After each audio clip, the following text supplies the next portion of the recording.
압살롬이 반란을 일으켰죠. 그리고 많은 사람들이 압살롬 편에 섰습니다.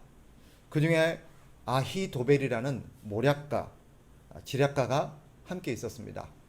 얼마나 뛰어난 지략가였냐면 그의 지략이 하나님으로부터 나온 것으로 간주될 정도였습니다. 그 지략가가 오늘 압살롬에게 다윗을 어떻게 제압할 것인지 자신의 전략을 이야기합니다. 아히도벨의 계략은 이렇습니다. 오늘 밤 다윗을 위협하면 사람들이 흩어지게 될 것이고 다윗만 죽이면 될 거라는 것입니다. 그러면 큰 피해 없이 승리할 수 있다. 결국 다윗이 죽고 나면 백성들은 다 압살롬의 편이 될 것이고 압살롬을 왕으로 섬기게 될 것이다 라는 것이 아히도벨의 계략입니다. 이 아히도벨의 결론은 무엇입니까? 이 계책의 결론은 다윗을 죽이는 것입니다. 다윗을 죽이는 것. 어찌 보면 반란을 일으킨 사람의 입장에서 당연한 계략일 수 있겠지만 문제는 그가 하나님이 기름 부은 사람이라는 데 있습니다. 하나님이 택한 자를 죽인다? 무엇을 의미합니까? 그것은 하나님께 도전하겠다는 것입니다. 하나님이 기름 부어 세운 사람을 죽인다. 하나님의 뜻을 거스른다는 것이고 하나님의 뜻을 무시하겠다라는 것입니다.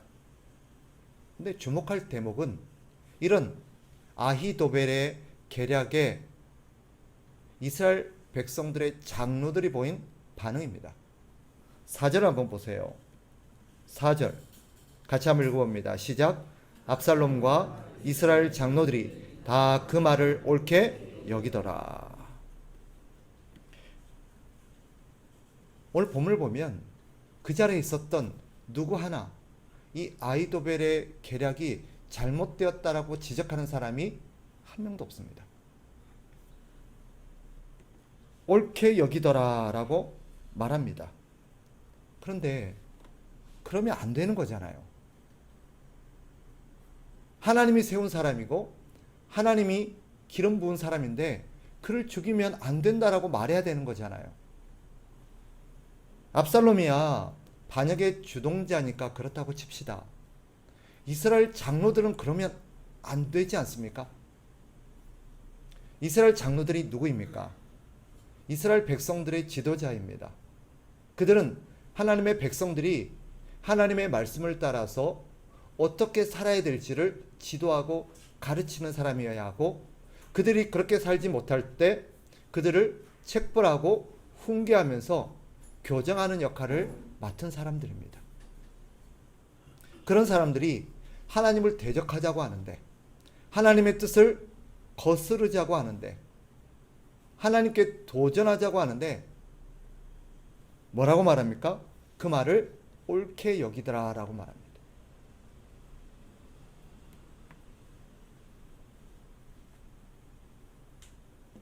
이스라엘 장로들까지 압살롬의 편에 서서 그의 악한 일에 동조한다? 뭘 의미하겠습니까? 그 당시 대부분의 백성들이 그렇게 압살롬의 편에 섰다는 것을 보여주고 이 일에 동조했다는 것을 보여줍니다.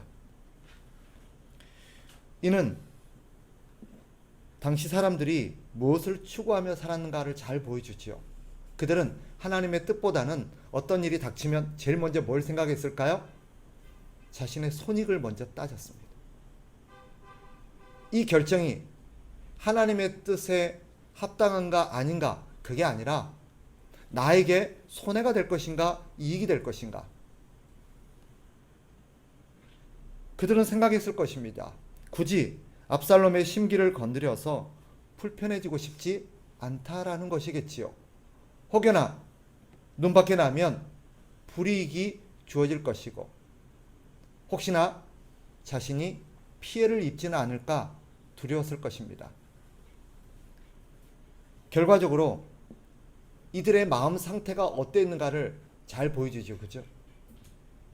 사실 어떤 면에서 결과적으로 본다면 이 압살롬의 반란, 이 사건은 당시 이스라엘 백성들의 영적인 실상을 적나라하게 드러내주는 계기가 되고 말았습니다. 그 전까지는 몰랐었겠죠. 다 사람들 믿음 좋은 줄 알았고, 하나님 말씀대로 사는 줄 알았고, 하나님 말씀을 그래도 지키며 살겠거니 라고 전부 다 생각했겠지요. 그런데 한 사건이 터지고 보니까, 그 일이 벌어지고 보니까 그 사람들의 신앙적 민낯이 여실히 드러났어요. 무엇입니까? 그들은 어떻게 살았던 거예요? 하나님보다 눈에 보이는 권력을 더 두려워하며 살았던 것입니다. 그들은 하나님의 말씀보다 자신의 이익이 더 중요하며 살았던 것입니다.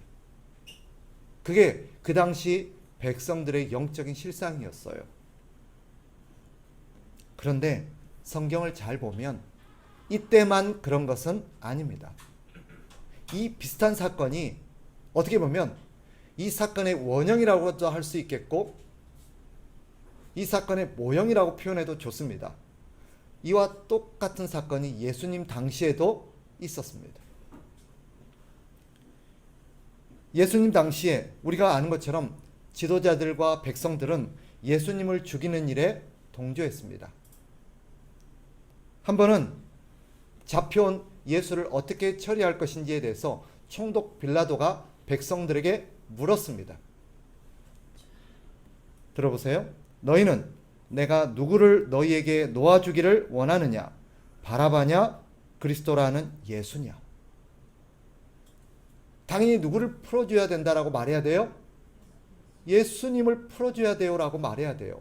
그런데 그들은 누구를 선택했어요? 그 당시 가장 극악무도한 강도로 알려진 바라바를 선택합니다. 왜 그랬을까요? 그 이유를 그 밑에 이렇게 기록합니다. 대제사장들과 장로들이 무리를 권하여 바라바를 달라 하게 하고 예수를 죽이자 하게 하였더니, 그들이 뒤에서 부추겼던 것입니다. 지도자들이 백성들에게 바라바라 달라 그래, 바라바 하자 그래, 그 일에 백성들은 동조했던 것입니다. 빌라도가 다시 묻습니다. 누구를 풀어주랴? 백성들이 한 목소리로 외칩니다. 바라바, 바라바.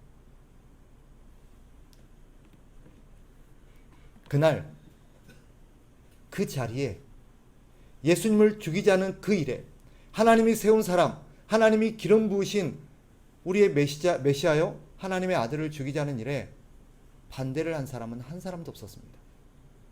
이 일을 제기한 사람은 한 사람도 없었습니다. 그러면 생각해 봅시다. 우리 시대는 어떨까요? 우리가 살아가는 지금 우리 시대, 세상은 차치하고라도 오늘날 우리 시대 교회의 모습은 어떨까요? 사실 불편하게도 지금 다윗 당시의 사건도 그렇고 예수님 당시의 사건도 그렇고 전부 다 어디에서 벌어진 일인 줄 아세요? 하나님과 상관없는 세상에서 벌어진 일이 아닙니다. 다 하나님의 백성들 안에서 이루어진 일이라는데 이 문제의 심각성이 있고 우리에게 시사점이 큽니다. 사실 그 당시로 따지면 교회 안에서 벌어진 일이라고 해도 맞습니다. 다윗 시대 교회도 그랬고 예수님 시대의 교회도 그랬습니다. 오늘 우리 시대의 교회는 어떨까요? 이제는 좀 달라졌을까요?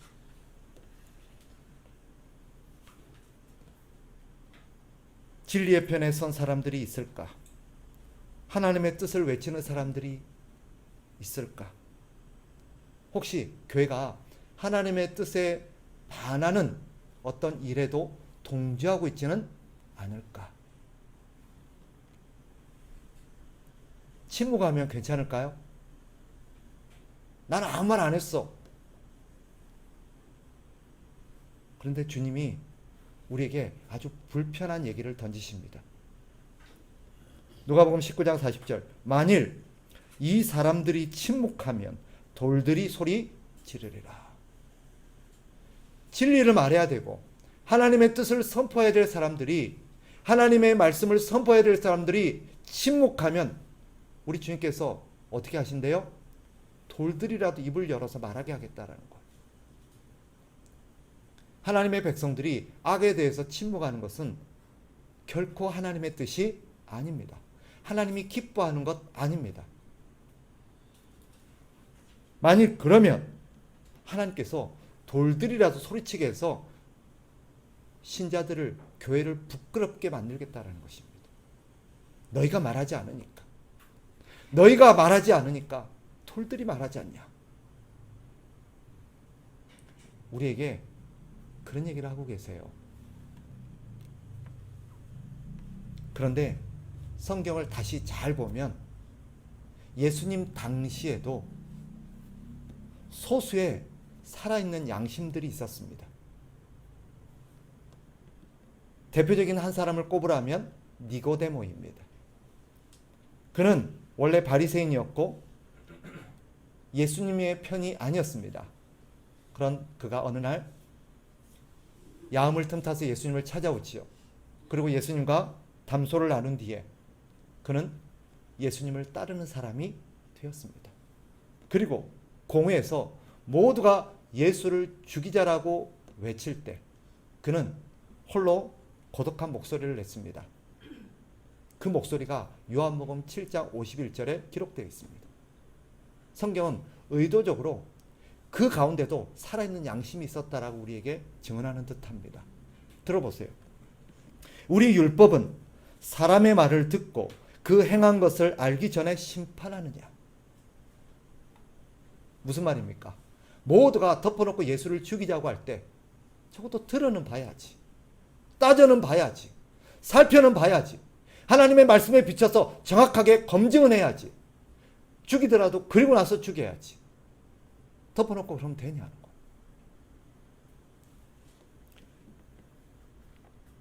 그런데 그 당시 외쳤어야 될 사람들이 침묵하니까 돌멩이와 같은 하찮은 한 사람이 역사의 무대에 드러나서 예수님을 향하여, 예수님에 대해서 세상에 외치는 이야기가 나옵니다. 비로소 그 돌멩이가 무엇이었는지 성경은 우리에게 가르치는 듯합니다. 여러분, 날 때부터 소경으로 태어났다가 예수님이 그 눈을 치료해 주시고 실로암의 못에 가서 씻으라 함으로써 고침을 받았던 사람 기억나십니까? 그 사람이 바리새인들에게 신문을 받게 됩니다. 그때 이 소경이었던 사람은 그 바리새인들의 공회 앞에서, 자기를 둘러선 수많은 위협하는 세력들 앞에서 이렇게 외칩니다. 좀 길지만 들어보세요. 그 사람이 대답하여 이르되, 소경을 말하는 것입니다. 이상하다. 이 사람이 내 눈을 뜨게 하였으되 당신들은 그가 어디서 왔는지 알지 못하는도다. 하나님이 죄인의 말을 듣지 아니하시고 경건하여 그의 뜻대로 행하는 자의 말은 들으시는 줄을 우리가 아나이다. 창세 이후로 맹인으로 난 자의 눈을 뜨게 하였다 함을 듣지 못하였으니 이 사람이 하나님께로부터 오지 아니하였으면 아무 일도 할 수 없으리이다. 이 이야기를 해둔 사람이 대단한 학식 있는 사람도 아니고 대단한 위치에 있었던 사람도 아니고 심지어는 예수님을 따랐던 핵심 인물도 아니었다는 데 있습니다. 그리고 또 하나 우리가 주목해 볼 점은 그가 혼자서 옆집 사람이나 가족에게 한 말이 아니라 공회 앞에 끌려가서 자기를 재판에서 즉결 처분할 수 있는 그 수많은 공회 회원들 앞에서 이 이야기를 했다라는 데 있습니다.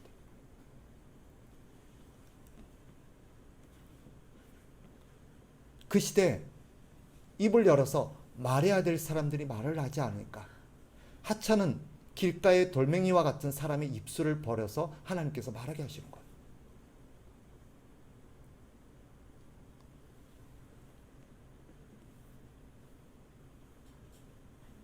성경은 우리에게 이렇게 말한 듯합니다. 그리스도인은, 아니, 저와 여러분은 이 시대에 살아있는 양심이어야 한다고. 양심이 어떻게 작동하고 어떻게 반응하는 것인지, 어떻게 반응해야 하는 것인지를 오늘 성경이 우리에게 가르치는 듯합니다. 그리스도인은 거짓과 악에 대하여서 반대하는 양심이어야 합니다. 성경이 우리에게 이렇게 도전하는 듯합니다. 저를 보세요. 여러분, 여러분의 양심은 살아있습니까? 여러분의 양심은 괜찮으세요? 혹시 여러분의 양심이 병들어 있지는 않으십니까?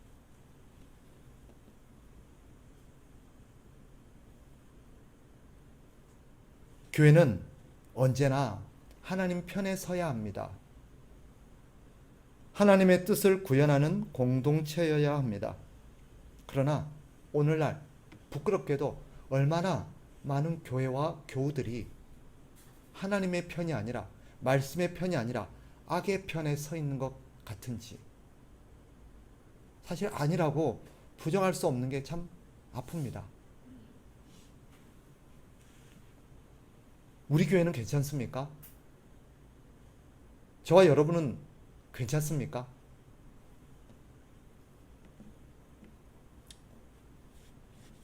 어떤 교인이 불의한 일을 하여서 돈을 많이 벌었다고 칩시다. 그런데 그 사람이 교회에 헌금을 많이 내면서 내가 하나님 앞에 복을 많이 받았노라고 간증을 합니다.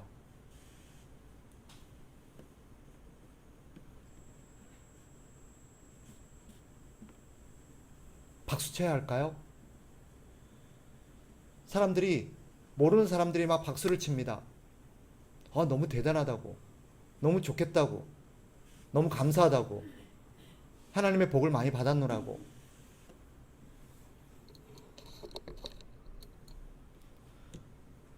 모르면 몰라도 안다면 하나님의 복이라고 동조하면 안 되지 않습니까? 잘한 일이라고 박수치면 안 되지 않습니까? 오히려 신자는 그렇게 돈 벌면 안 돼요 라고 말해줘야 하는 것 아닙니까? 그런 돈은 아무리 하나님 앞에 많이 드려도 하나님이 기뻐하시지 않는 불의의 재물이라고 말해줘야 되는 것 아닙니까?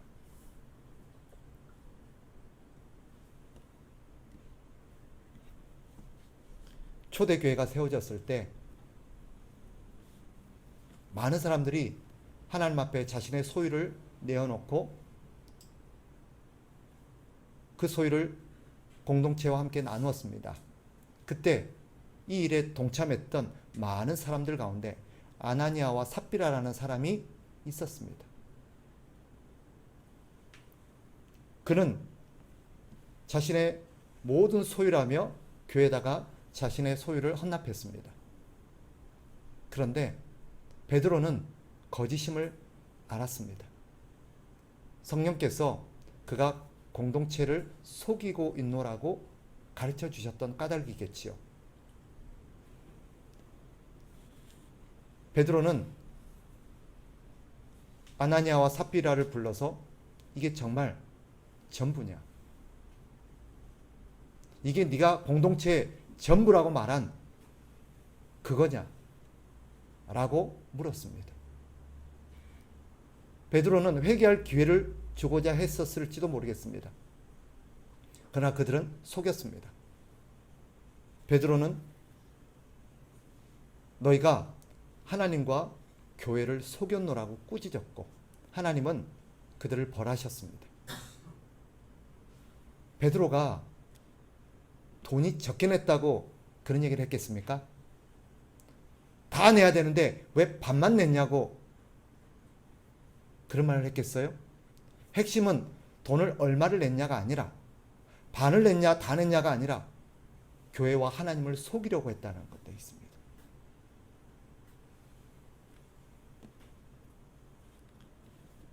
왜 하나님은 그들을 치셨을까요? 교회는 그러면 안 되는 거거든요. 교회에서는 그런 게 용납되면 안 되는 것이었거든요. 그래서 하나님은 아나니아와 삽비라를 계기로 인해서 교회를 가르치시고자 했던 것입니다.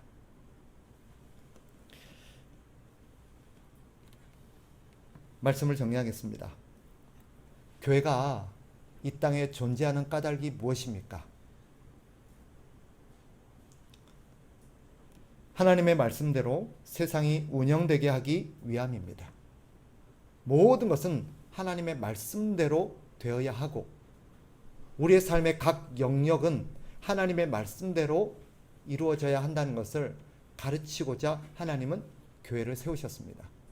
그럼 교회가 불의와 불법을 행하면 되겠습니까? 악을 일삼으면 되겠습니까? 여러분, 신자가 이 땅에 존재하는 이유가 무엇입니까? 교회가 신자들을 향하여서 하나님의 진리를 가르치고 삶의 각 영역에서 어떻게 하나님의 말씀대로 살아내야 되는지를 가르치는 것이 되라면 신자는 그런 가르침을 받아 세상의 각 영역에 들어가서 그 세상 속에서 하나님의 말씀이 구현되도록 살아내야 될 사람들입니다. 여러분이 속해 있는 가정에서, 직장에서, 학교에서, 사회 속에서